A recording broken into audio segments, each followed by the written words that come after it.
No, people are lying to themselves about how patient they are. When they're 0-3 and the offense blows, and Jacoby Brissett and the offense can't move the football, and it's reminiscent of the Mac Jones offense from a year ago, no one's going to be saying he should be quarterback 2 behind Brissett. So I know I don't have that level of patience, and I just don't think Brissett's any good. So if he's no good, play the kid. That's what I think. But obviously not everyone agrees with that. And I'm curious what our next guest thinks. Dan Orlovsky of ESPN joins us here on Jones and Mego with Arcam. What's going on, Dan? Hey, how are you guys doing? We're doing well. We at least 2/3 of the show is very excited about this pick. Mego and myself very excited. Arcand is a little less sold on it.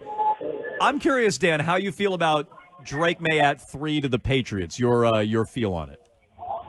Yeah, I'm a huge fan of Drake May. I think he's remarkably physically talented, in many ways uncoachable in uncoachable traits. I'm interested. Why is there a little water on the pick? Arcand, why don't you like it? I didn't love the season he had last year, Dan, and I also don't think that this team that he's going to be drafted onto is ready to support a rookie quarterback. I think he's going to struggle with this offense. Yeah, well, that's why you don't put him on the field. I agree with the team, and that's why I've said from day one he has to sit for a year, Jordan Love model at least, if not a little bit more. And New England is a place where a rookie quarterback would go to die, candidly, just because worst pass protecting offensive line in football, leading receiver at 650 yards, leading back at 560. So there's just a lack of talent there. But Drake May is it's really difficult to fail when you're highly intelligent, you think very quickly, you've got unbelievable work ethic, tremendous competitive spirit, and you're big, athletic, strong, and can throw it really well. That's very difficult to fail. Now, if you put a mechanically flawed, and that's his flaw, he is mechanically flawed with his feet. Why are his feet bad? 2 reasons. He's very gifted athletically, so he's always been able to get away with things. And then 2, it wasn't something that was preached and or demanded at North Carolina with their style.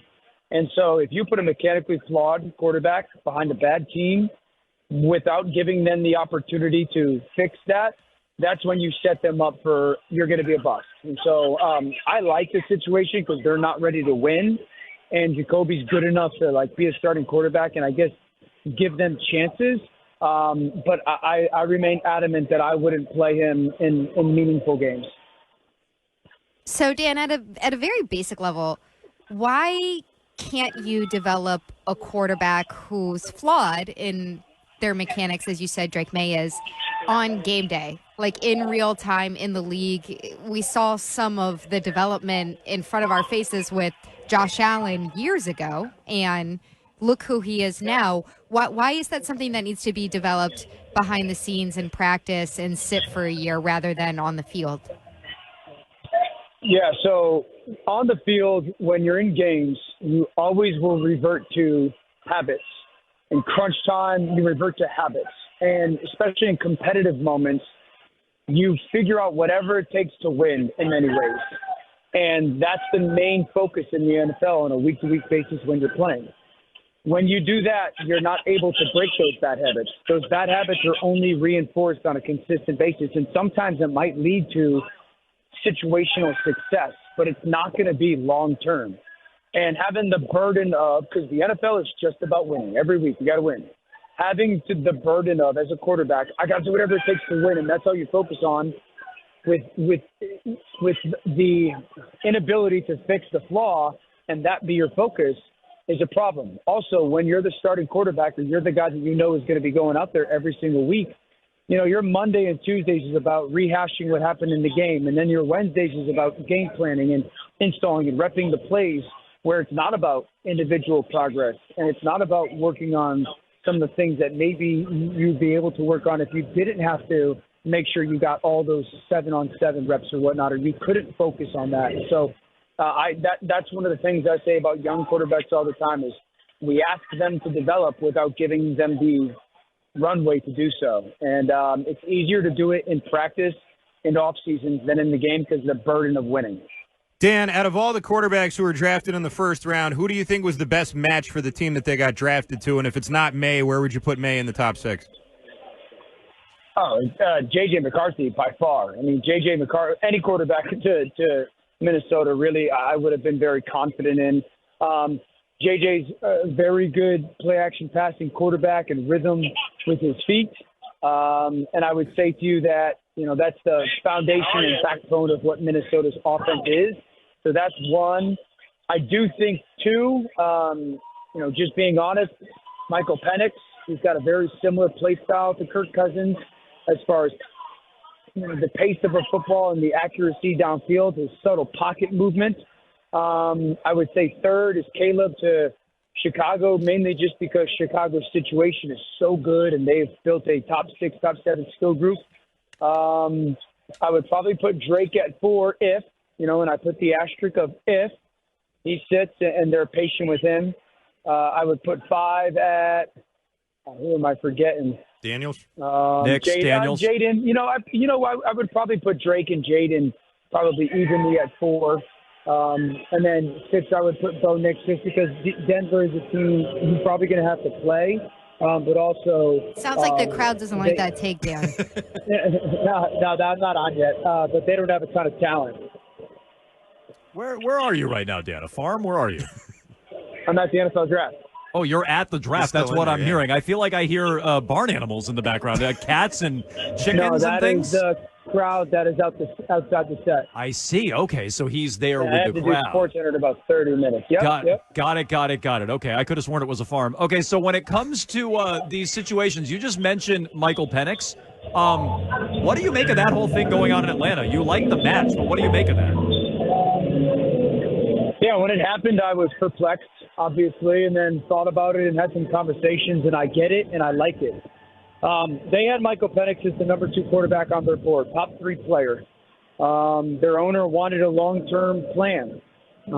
They had Michael Penix for a workout, and they said that the only person that they had seen throw the ball better in person, as far as their staff, was Matthew Stafford. So they fell in love with the player. They believe that they're going to be a good playoff contending football team the next couple of years with Kirk, and so they're not going to have the chance to get a type of talent like that early in the draft, and they realize how expensive it is to go up and get them. So they felt that the value that they had with that player in comparison to where they had some of the defensive players was absolutely worth it, and they are now in a very comfortable place QB-wise for the next 6, 7, 8 years. Dan, what do you think of the match between Alex Van Pelt, and you can throw in the rest of the Patriots staff there, Ben McAdoo, with the pick of Drake May? In relation to what? I mean, how do you see that marriage working out? Yeah, I mean, Ben McAdoo's been around a lot of different quarterbacks, a lot of different offenses, so he's got a ton of experience in trying to coach that role. And Alex Van Pelt has been around some decent offenses and quarterbacks as well. I like that he's been exposed to a couple of different kinds of offenses, at least variations, obviously Green Bay and then Cleveland. So I'm a big fan of that offensive scheme that he's, I would assume, more than likely bringing from the Shanahan type of tree, the Kevin Stefanski, Matt LaFleur world. So I love that scheme and how it fits mostly any quarterback. So there's a lot of experience with NFL systems and NFL quarterbacks and play calling. So that's a healthy place for a young quarterback to be. Dan, you said you think that Drake should sit. Would you stick with that even if he beats out Brissett in camp? Like, what if they have a QB competition and May's the clear winner? He should still sit? I wouldn't make it a quarterback competition. Say again? He wouldn't make it a competition. I would not. You wouldn't make it a competition. I see. Okay. No. This you have to play. You have to play the long game, and you have to be remarkably disciplined with your approach. I understand the appeals. That young man is uber talented, and if you allow the but to get in your way, one key, it's going to be a problem. You're not good enough to support a young quarterback. And if you're just patient and rebuild the roster and allow him to work, I think in 2026 you got a really, really good play. One more quick one. Patriots are on the clock at 34 tonight. Second pick of the night after Buffalo at 33. Do you think we see a big ticket wide receiver move tonight? Ayuk, Samuel, someone like that? Yeah, I could see New England swinging it. But here's my thing: is Brandon Ayuk and the money you're going to have to pay him, and/or T. Higgins, worth it more so than, let's say, an A.D. Mitchell out of Texas? And I think that's the question. If he doesn't go to Buffalo, that's the question that New England's going to have to ask itself. Here's the thing about Ayuk. He's tremendous, but you also have to use him in the same way that Kyle does. And I don't think San Francisco is going to move off of him, and I don't think Cincinnati's going to move off of T. So I do think that we could see that conversation. And if that doesn't happen, is it an A.D. Mitchell? Is it a Malachi Corley? Is it a Keon Coleman? I would like to see the addition of one of those types of receivers in that second round. Okay. He is Dan Orlovsky. Check out his work all over ESPN at the Draft in Detroit. Dan, we appreciate the time. Thanks so much. Thanks, guys. Thanks.